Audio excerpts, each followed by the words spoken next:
Kita diskusi untuk analisis ulang POM yang sebelumnya udah kita analisis.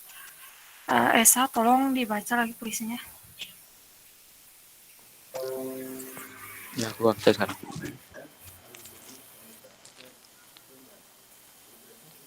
The Abundant Soul. I hear complaint every day. Too much work, not enough time to play. Why do I have to keep running away?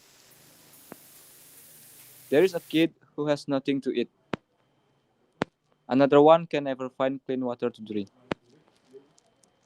She grew up in an abusive alcoholic link. The one that gets bruised with every blink. I don't know what we complain about. A complain about the water being out. A complain about our food being late. A complain about being too fat. Unable to control our instinctive appetite. It's just very sad. The gap between today's world. One can have the entire world and complain about not having control. The other, to survive, feeling abundant in heart and soul.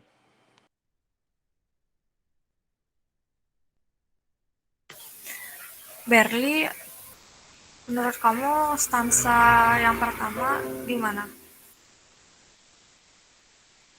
Kalau menurut aku tuh, kan stanza pertama itu kan I complain every day, too much work, not enough time to play.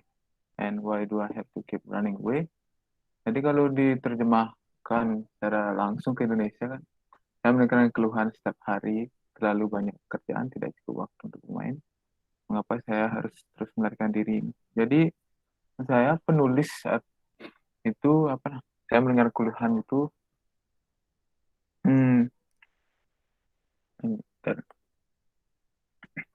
menurut saya si penulis ini banyak mendengar keluhan di setiap harinya. Terlalu banyak pekerjaan atau too much work itu. Dalam artian ini too much work itu adalah keluhan. Jadi karena terlalu banyak mendengar keluhan, dia tidak memiliki cukup waktu untuk time to play itu, dalam maksud dia tidak cukup waktu untuk beristirahat. Dan yang terakhir tuh, why do I have to keep running away? Penulis ini sadar bahwa kenapa dia kayak ignoran gitu. Jadi dia baru sadar kenapa saya harus terus melarikan diri. Menurut saya stanza satu itu seperti itu. Ada penjelasan yang lain. Oke, kita ke stansa 2 ya. Menurut Esa gimana nih stansa kedua? Menurut aku di stansa kedua itu, dari yang kubaca itu merupakan keluhan yang dimaksud dari stansa yang pertama. Seperti there is a kid who has nothing to eat, sama another one can never find clean water to drink. Itu berupa keluhan yang dimaksud dari penulis. Itu aja sih menurut aku.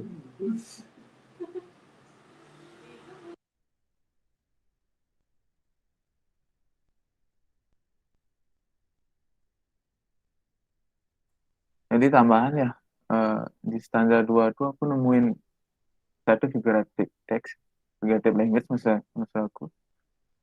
Jadi yang terakhir tuh the one that gets bruised with every blink, yang di Indonesia itu seseorang yang mendapatkan memar setiap kali berkedip.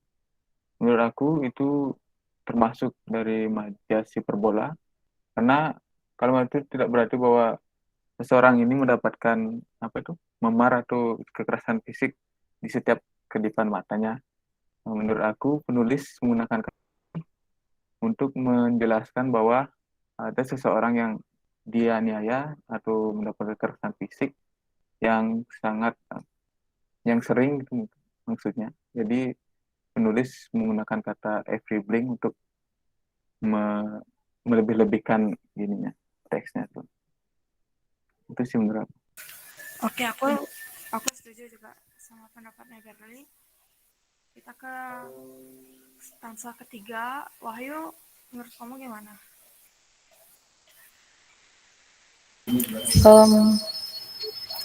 Menurut aku di stanza ketiganya ini penulis agak sedikit bertanya-tanya.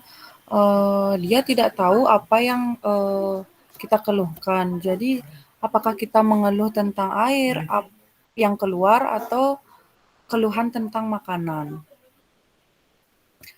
Jadi kayak penulis ini masih bertanya-tanya kepada si pengeluh ini apa yang dikeluhkan itu. Agak kurang jelas gitu. Itu aja. Oke, kita ke stansa terakhir. Kalau menurut aku, di stansa yang terakhir ini, penulis kayak menjelaskan gap antara orang yang kaya, kayak kita bisa lihat one can have the entire world and complain about not having control. Itu menurut aku penulis itu menjelaskan tentang orang-orang yang kaya yang udah punya segalanya tapi tetap masih komplain. Terus yang di sini, the other just survive feeling abound in her heart and soul. Menurut aku itu si penulis menjelaskan gap antara orang yang kaya yang bisa memiliki segalanya yang ada di dunia sama orang-orang yang kurang kurang kurang beruntung yang masih harus apa namanya bertahan hidup gitu.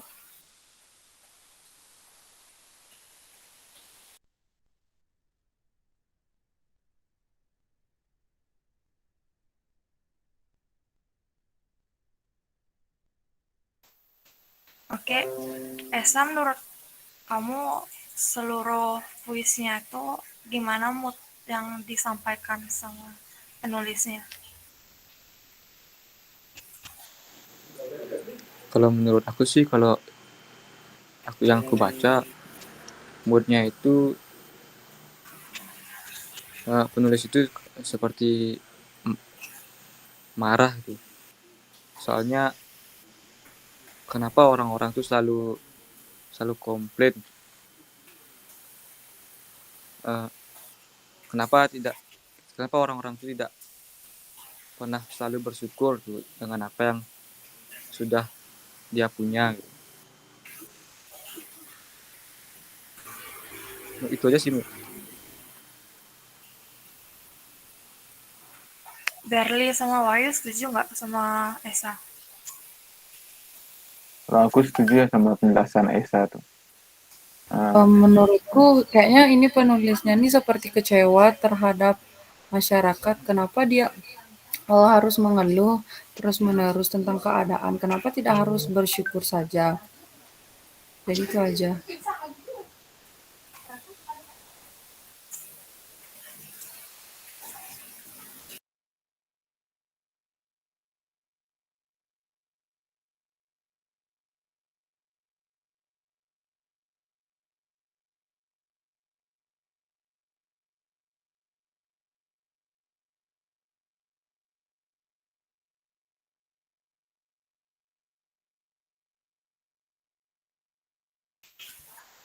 Aku setuju juga sama Esa sama Wahyu. Menurutku si penulisnya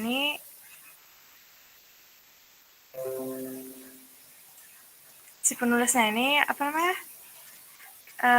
dari kata komplain yang terus berulang ini si penulis itu kayak menekankan kalau kenapa kita kita terus mengeluh sama sesuatu terus nggak bersyukur apa yang udah kita punya. Menurut aku kayak gitu sih. Penulisan ini ngajak kita untuk lebih bersyukur sama apa yang udah kita punya karena di luar sana masih banyak orang yang kesusahan.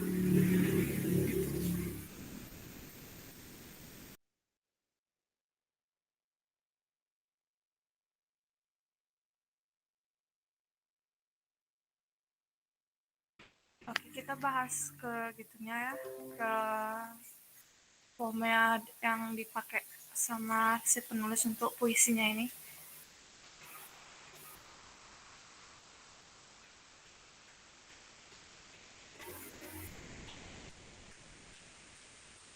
Coba diulang lagi sekali, Michi. Soalnya suaranya putus-putus.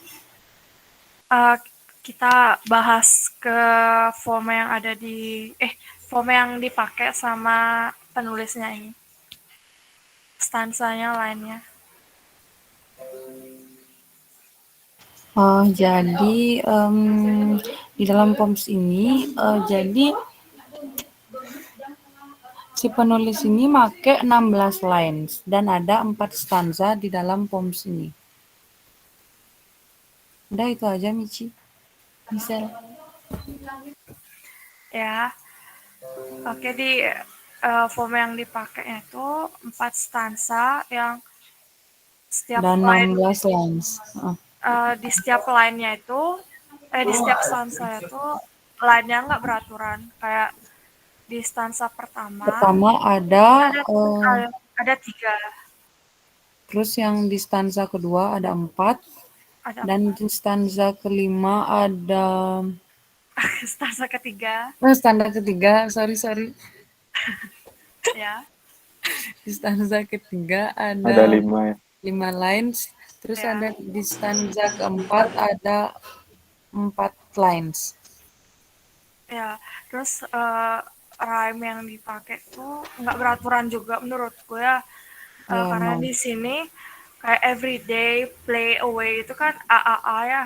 Nah, Terus yang di stansa kedua itu it, terus line yang kedua, ketiga sama keempat itu drain, link sama blink. Jadi menurut aku ini A, B, ini A, terus B. Aduh, maaf. ya nggak kenapa. Ini kayak gini. Maaf ya. Kayak ceker ayam. Terus di stansa ketiga ini about, out. Terus yang kesini, yang di sini juga fair. Akhirnya kan dia.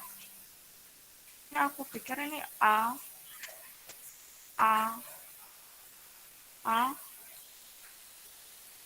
Terus di sini lead sama update itu B, B. ya.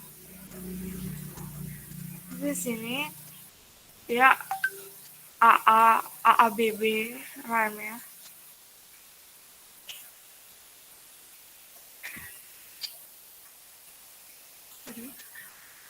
Kayak gitu dah. Makanya aku bilang ini nggak beraturan rhyme yang dipakai di puisinya ini. Jadi rimnya itu nggak beraturan ya? Ya. Makanya sempat Ya, bingung aku deh. pikir gitu. Bingung dan rimnya. Kasih Michelle. Jadi apa namanya figurative language itu cuma satu ya. Si hyperbole itu di puisinya ini nggak ada ambigu sama metafor. Karena di apa namanya di analisis kita yang sebelumnya itu ada metafor sama ambigu. Itu nanti kita hilangin ya ini ya.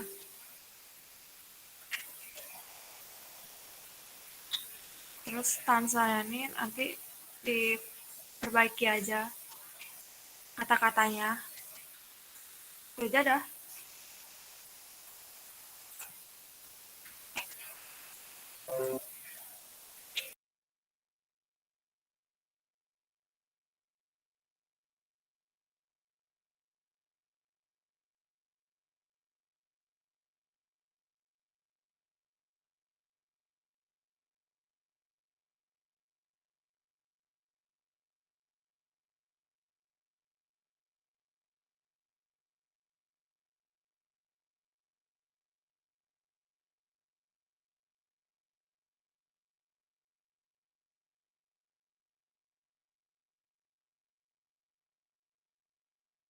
Jadi sampai sini aja dulu diskusinya.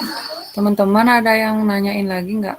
Ada gini pertanyaan tentang POMS-nya nih, atau ada yang belum dimengerti tentang analisis POMS-nya yang kita jelaskan dari tadi tuh? Udah cukup sih menurut aku ya. Nanti berarti kita perbaiki aja yang di vlog sebelumnya, ya kan? Berli sama Esa yang bikin. Nanti di sana perbaiki aja,